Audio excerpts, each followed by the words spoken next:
চলে আসছি আমরা শ্যামনগরে, শ্যামনগরে লক্ষ্মীপুরে। তো এখানে হরিচরণ রাজপ্রাসাদ যেটা, সেটা আজকে দেখতে আসছি। তো ভিডিওটা দেখতে থাকুন। আর এই শ্যামনগর এরিয়াটা খুব সুন্দর, হ্যাঁ, সবুজ দেখতেই পাচ্ছেন, আর ওটা খুব ক্লিন।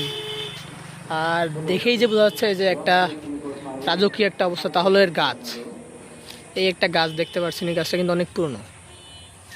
এই গাছটা কিন্তু অনেক পুরনো, শিরিষ গাছ।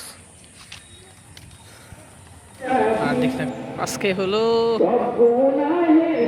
নবী, তো সেই জন্য এখানে একটু মনে হয় একটু কিছু একটা আয়োজন করছে এরা। প্রথম যখন এসেছিলাম তখন আমি এরকম দেখিনি। আর যতদূর শুনেছি এটা একটু খুব অরক্ষিতভাবে আছে, দেখাই যাচ্ছে, আপনারা দেখতে পাচ্ছেন। আমরা আরও কাছে যাওয়ার চেষ্টা করি।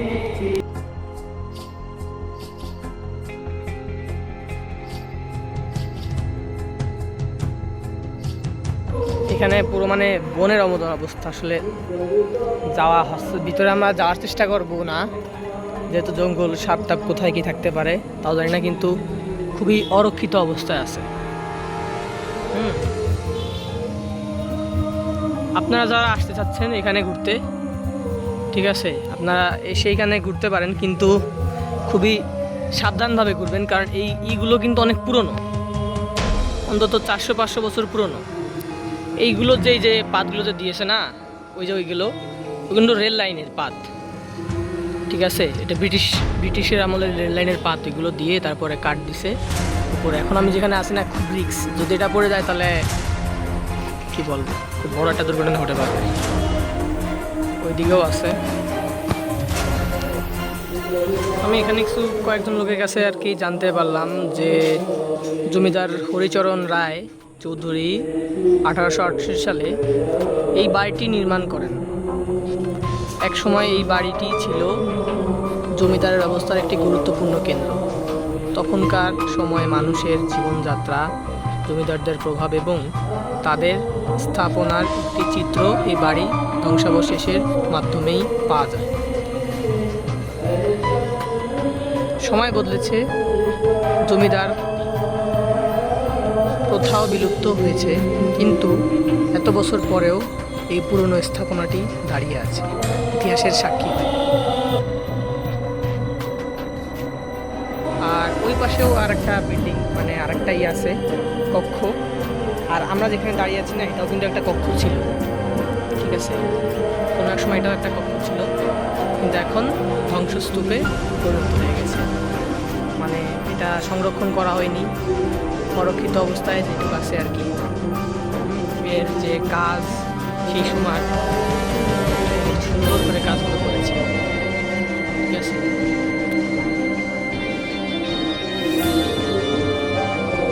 আমরা কি ভিতরে ঢোকার চেষ্টা করি একটু, আশা করি রিস্ক হয়ে যায় ভিতরে যাওয়া।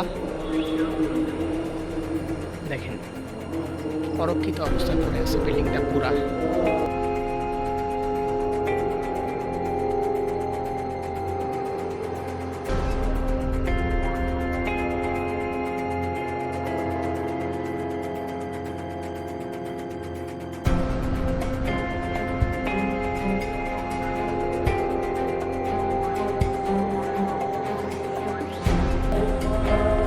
এখানে আবার ছাগল রাখছে স্থানীয়রা। এটা আসলে এইভাবেই এখন ইউজ করছে স্থানীয় লোকজনদের কাছে।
শিব মন্দির, ঠিক আছে, কিন্তু অনেক পুরনো মন্দিরটা। আর এই যে এই বকুল গাছটাও অনেক পুরনো, এটার বয়স কেউ বলতে পারলো না, স্থানীয় কেউই বলতে পারলো না এটা।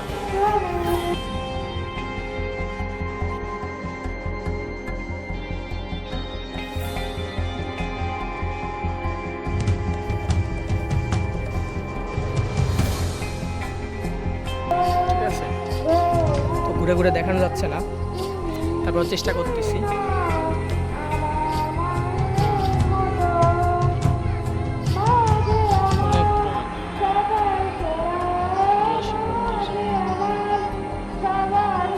এটা হলো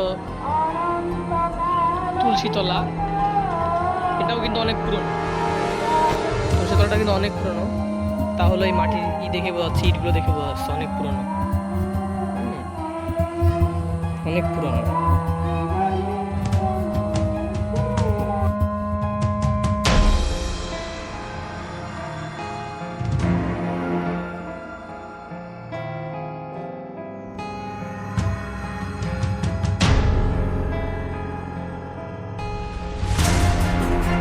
আর এই গাছটার বয়সটা এখানে কেউই বলতে পারলো না যে বয়সটা কত। এই গাছটার বয়সটা কেউই বলতে পারলো না যে বয়সটা কত।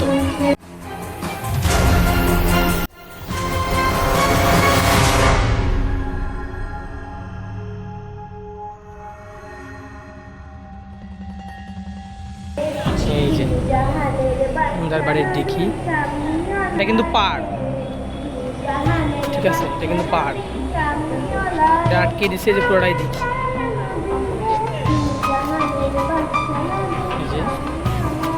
স্থানীয় ভাইয়ারা এখানে যাচ্ছে চাল দিতে, আমরা একটু যাওয়ার ট্রাই করি।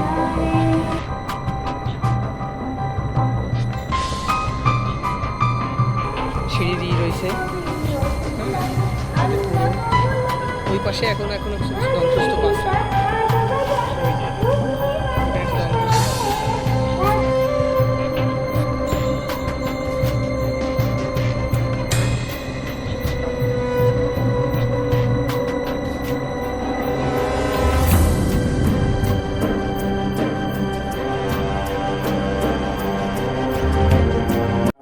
আর আমরা যেহেতু শেষ সময় আসছি, মানে দুপুর করে অনেক মানে সন্ধ্যা প্রায় পড়ে গেছে, তো ভালো লাইটও আসছে না, আর জমিদার বাড়িটা অতটা ভালো করে আমরা এক্সপ্লোর করতেও পারছি না, তো তার জন্য অত্যন্ত দুঃখিত।